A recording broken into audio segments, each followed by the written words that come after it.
Hello, and thank you for joining us. Today we're joined by Rachael Palmer from Sheffield College to talk about assignment 2 part 1 planning and moderation. So Rachael currently works with 19 year 2 students and has really kindly agreed to take questions about her approach after the recording today. Please do know everyone that although Rachael will be talking about her planning, she won't be sharing those detailed plans as they really are individual to her provider and her students. We're also joined by Janet King, our Sector Manager for Education and Childcare, and Laura Robshaw, who's one of our experienced moderators for education in early years. So let's get started. Okay, fantastic. Thank you, Gemma. And Rachael, thank you so much for sharing your very busy schedule with us today. Now, when we hear about the EYE competencies, I think we all kind of take a big sigh and we have to get into a particular mindset to talk about them, perhaps. But keeping that positive light has been something that you've managed to do, Rachael, and we're really impressed by that and inspired by that. And we know that other people will be too. So just thinking about how you prepare for those and the way that you've used 4 activity plans to do that. Do you think you could talk us through how you've managed to do that?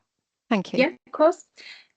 So the assessment plans kind of took into account practicing those key skills ready for structured observations, so building on their confidence and their planning techniques ready for those structured observations, but also an opportunity for the students to kind of reflect and improve ready for, again, the structured and be marked and banned against those practical skills. So yeah, really building on their confidence and making sure that they are fully ready for what's to come. The 4 observations that we've kind of put them into. So the first one is a story stack activity that incorporates a maths element. So again, it is similar to structured observation 1. Number 2 is a maths and an enabling environment, I suppose, that we've asked for. So it's creating that environment wherever they want it, really. So it could be the role play area, it could be the outdoor area. We've had people set up maybe a display, so if they've got a book of the week, they're setting up a big display. So it is that enabling, language rich environment that we're looking for, not just an activity. It's how they've incorporated probably all areas of learning, really, holistically.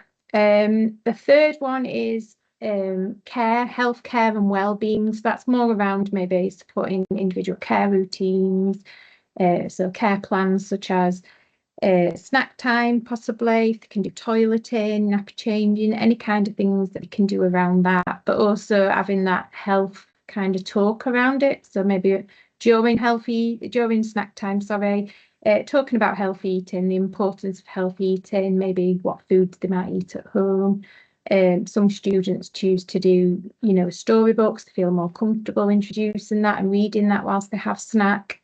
But also preparing those social kind of skills, so getting the children more involved with those hands-on skills, promoting independence, self-care skills, things like that. So that's quite a busy one. And then the 4th one we've kind of introduced, because there's a lot around around well-being, it's around personal care, emotions, things like that. So we've put in for the students to kind of create an activity around personal safety, so it can kind of incorporate maybe some of those personal safety skills, but also talk about the well-being and emotional side of things, maybe sharing, key things that might have happened, experiences that they might have had. So it might be like strange danger, it might be crossing the roads, road safety, things like that, and reflecting on like some kind of morals and, giving them that option to share and to learn, really. We've put that one in because students like to be able to plan and take ownership of what I come out to see. So having something that they really have to do in that moment, rather than dwelling on maybe some of the questions that I might be asking them, they do like to be more practically, being more practical when I come out. So they're the 4 that I've kind of grouped them into. They've been shared with the students, they seem happy with them, and they are currently preparing to activities around, the settings, planning, themes of the week, topics, so it does fit into settings planning, because we have found that settings are really eager for them to link it to what they're doing in setting. So that's quite important that they've thought about that and they've had them discussions and that sharing time with staff within those settings. Brilliant. Thanks, Rachel. And what I loved about that when you were talking is the fact that you're looking at that holistic child and you're looking at every aspect of what goes on in that day-to-day practice, aren't you? And breaking that down. Obviously, there's going to be opportunity within an enabling environment, within maths activities, within those well-being and personal safety side of things. There's going to be such opportunity for diverse, holistic observation. But you're breaking down what's really important as in your role as an early years educator. These things, looking at the whole child, really, really important. And those 4 activities really lend themselves to that and allow for the criteria then to be grouped in such a way. So that's fantastic. Thank you for sharing that. Now, we do know when we look at those competencies that an awful lot of them rely on a knowledge base, which, you know, is perhaps best achieved or complemented by the professional discussions. So how do you use those professional discussions to support the criteria, Rachel? So we've kind of, I worked really close with the lecturing staff really in the team, just to try and get us head around how they group into different observations. So I do work quite closely with the staff here, and we have sat together and we have kind of worked as a team. And I think that that's the way forward. You need that supporting element to get it right. So the questions are kind of related to what I'm going to see during that day, and picking up on things that I might not have fully seen, you know, the questions that lend it to that observation. So, for example, the enabling environment one, there's a statement that says all children are entitled to a quality education that meets the needs and promotes their potential. Now, it is a statement. It's hard to justify what that's looking for. So, giving them a bit more, I've put, how is this met through an enabling environment whilst considering prime and specific areas of learning? So that gives them a little bit more thinking about, you know, directly something that's been learning in class, but something that can relate to, as a starting point, their activity that I've just seen and how that lends itself into that statement, really. So yeah, it did take a bit of time to kind of collate those questions. But obviously the statements do need something to kind of back them up. So an example of what you're looking for, so then they can start on the right track. I think that's really useful, isn't it, of what you've done there for the students. And what I love about that is that coherence between theory and practice. So you're not just randomly sort of bolting on some of these professional discussions, but you're thinking, how can that be anchored to the student's experience, to what's going on in that placement, and how that day-to-day practice is allowing opportunity. So you might have seen something about, you know, where a student has used or applied knowledge of equality, and you can talk about the Equality Act. So there are ways, aren't there? And it's really getting to grips with those statements, isn't it? And thinking, how are these do they best fit as professional discussions, but also how they can link to what you've seen. And that doesn't just happen. So I know there's a lot of thought and a lot of thinking that's gone into the way that you've brought that together, and how you've been able to wrap professional discussions around things that you've seen that hint at some of those statements and help you to bring those out in context as well, which is fantastic. So my last question for you, Rachel, is about the holisticness of your approach, which is obviously clear from what you've talked about. So when you think about that holistic approach and how you're gathering all of this information together, it would be really good just to share how do you support the students? How do they feel as though they're preparing for the best possible experience in their placements, Rachel? Yeah, so I mean, it starts early doors for us. So our year ones are well into kind of initial assessment week. So it's preparing them for what's to come. So one of our first activities with them is to kind of choose a storybook and be able to kind of speak about that story, why they've chosen it, try and link it to some of the key areas of development that Sarah's introduced, which is the lecturing staff.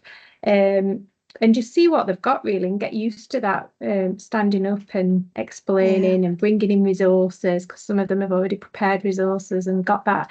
It's just nice to see that side from the beginning, and obviously implementing that expectation of what, you know, what is to come, the confidence side, the building up, creating slides, talking us through it. So being able to present and, you know, the key element, talking, professional discussions, things like that. So, and then we do go out quite frequently, and I know the lecturing staff, again, they come out, they do some meetings with the students, they watch what they're doing in setting, give some feedback to them on what they've seen, what they could do better.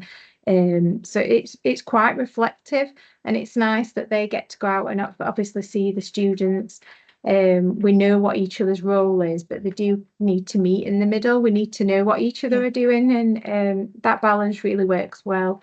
The students kind of like the lecturing staff going out and getting to grips with what they've done, because they know exactly what they've been doing in class, so they might question them on some of the things that they've been learning about and how it relates to the activity that they've just done. So that it does work well. It might only be, you know, 10-15 minutes visit, but it's just showing your face, keeping that relationship with those settings that are providing those placements, and, you know, setting the expectation of what a mentor looks like and what kind of support these students need in setting, which is quite key, because I know we've had a lot of feedback from settings saying, you know, have you shared this with us? Where can I find this information? And a lot of it is trying to make sure the student is sharing that information from the beginning.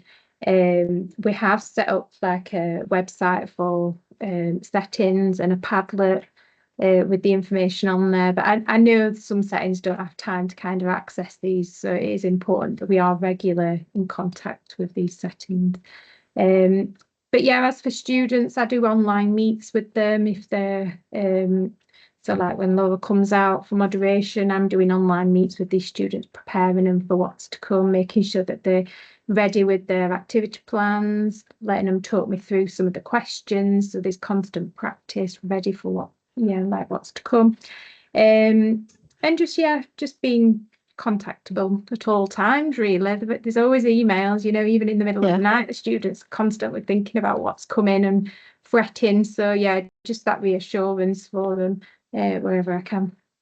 Brilliant, thank you. And I think the key thing there about the coherence of the journey as well. So working with the tutors, working alongside the settings, bringing that journey together for the students so that they have the best possible experience. That joined up thinking, if you like, is really, really important, I think, and that shines from what you've told us about. Absolutely fantastic. Really good to hear from you, Rachael, and the way that you're approaching assignment 2, part 1 for your second years. And I wish you all the luck with it. Thank you very much for talking to us today. I'll hand over to, am I going back to you, Gemma? Indeed, we are. So yeah, I would just like to echo what Janet's just said there. I think that that collaborative approach between tutors, assessors, placement settings, and indeed your moderator is really key. It's a really important foundation to set from really early on, and I think you're doing that wonderfully well, Rachael. Thank you so much for sharing that. With that in mind, I think maybe it might be nice now if we moved on to have a little bit of a chat with Laura around moderation and that process. So thanks, Laura. If you could talk us a little bit through about how that works, that'd be wonderful. Yes, so a little bit about the moderation process for part 1. So luckily, the Sheffield College had registered their students onto the occupational specialist nice and early. So it meant the allocation did come through to me straight away. So if you are in a setting and you've not heard from a moderator, please make sure that your students are registered on your occupational specialism. So the Sheffield College had done that. It came through in August. I contacted Rachael straight away because I had them last series. So I did contact her straight away, and we met back in August. We met straight away. We talked about her plans, so it was really nice to see how the 111 criteria have been split over the 4 plans, and Rachael did send them through to me. And I had a look through them, didn't I, and made sure that they was all covered. Had a little bit of feedback, didn't we? But all in all, it was really positive to see how the Sheffield College had done it.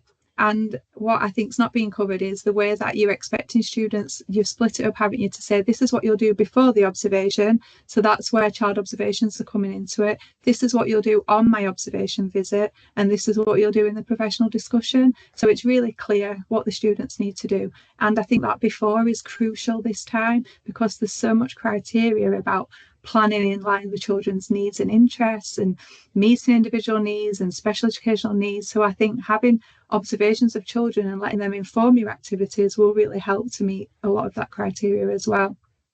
So it was really good how Rachael had pulled them plans together.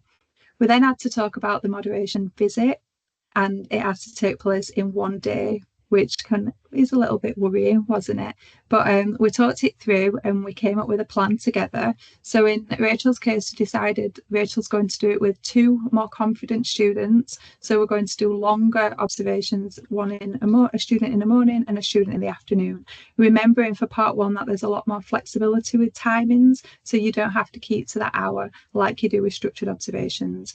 It's entirely up to providers how they do it. We're not saying this is how it all has to be done, but in this case, this is how we're doing it with Sheffield. So yeah, it'll be 4 plans, but over 2 students, 1 morning and 1 afternoon.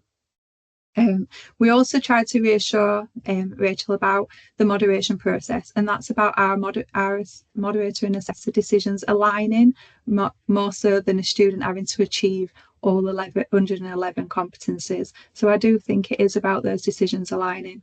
And we also had a conversation, didn't we, about some of the longer criteria with lots of bullet points. So Rachael mentioned about her first plan is around doing a story sack, literacy activity. So within that professional discussion, Rachael might only pull out the literacy areas of the EYFS, for example. She might only pull out child development in relation to that age that they're working with. And as long as Rachael puts working towards or a partial and our evidence matches, then that's sufficient for the purpose of moderation. Okay, Rachael's going to have to go back out and see that student meet all of the bullet points, but for the purpose of the moderation visit, it is okay if there are some working towards criteria, and that's applicable for things like transitions. They might only cover 1 or 2 transitions rather than the full list. There's the care routines or the policies. So making it specific like you would on any other visit, make it specific to what you've seen on that day. The professional discussion, as we've mentioned, complements what's been seen. And as long as the decisions align, then that's okay. And anything not seen, we can discuss at the feedback meeting, which we've planned in when we've planned the actual visit in, haven't we? Is there anything I've missed there, Rachael? Do you want to add anything? Just that you're really supportive, you're there to answer any questions, and you always get back to me, which is great for us, I think, for assess point of view. You feel on your own at some point, so it's nice that someone's always in the background to answer any queries that I might have got. But yeah, really nice to know like the day-to-day running, what your expectation is for the moderation process, so we can get planning and preparing the students. And just making sure that obviously I'm doing the working towards the justification, working towards or competent, and a lot of it probably would be working towards until I've seen a lot of those observations. And obviously, like you've said, the all holistic approach that I've made, they will all interlink, and I might see it 4 times, so they are really confident at this skill by the end. But yeah, I would just appreciate your time and obviously getting back to me when I've asked you any questions. Yeah, we also discussed as well, didn't we, about the repetition. So some students might have already done a literacy plan in year 1. So we spoke about when you're choosing a student, perhaps choose a student that might have not met as many competencies and let them have a try at that plan again. So you're kind of building on their skills. And although it is for the purpose of moderation, it's helping develop them as an individual, isn't it? And build on the skills and meet more competencies for the purpose of moderation. So we chatted about that a bit, didn't we? We did. Yeah. And it's just down to that justification and just having that discussion with you and just making sure that we're both on the same page, really. And it is in preparation again for those structured observations, and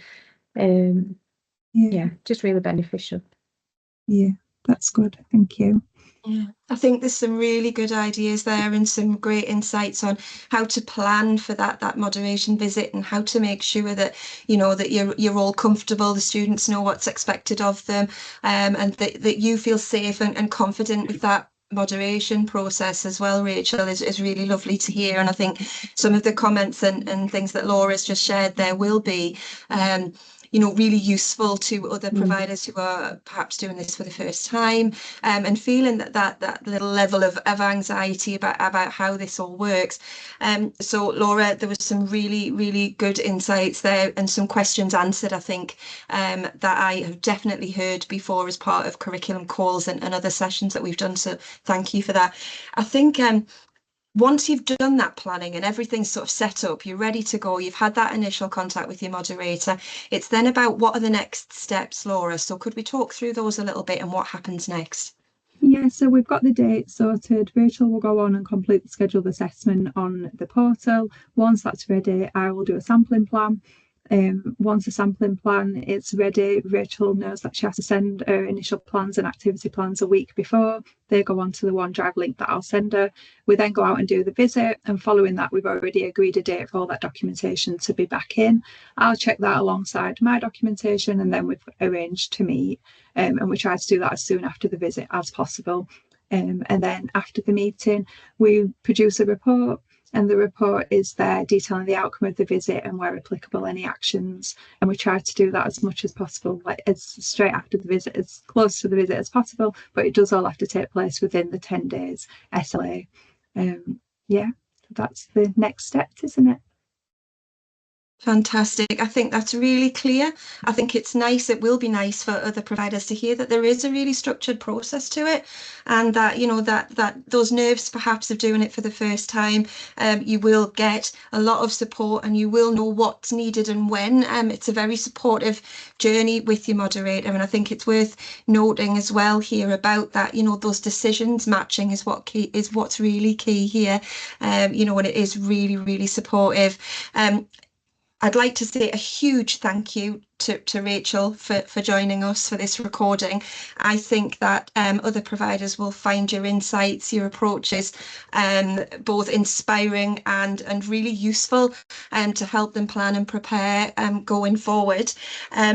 I'd just also like to say that, it's really important that we network and we spend time talking about these things, and sharing these kinds of ideas is what makes us all great and what makes us all feel comfortable with both moderation, those 111 criteria, as Janet said at the beginning. We get a lot of questions around the volume of those and how that's going to work. And I think between yourself and Laura, Rachael, you've really showed how that can work today and how it can frame that really positively and transparently for your students and working together, and how that's worked really well for you. It's been a wonderful discussion. We hope those of you watching find it useful and it will support you towards your own planning as you work towards assignment 2 part 1. Thank you for everyone for joining us today. Thank you, Rachael. Thank you, Laura, and thanks, Janet. Thank you. Thank you. Thanks.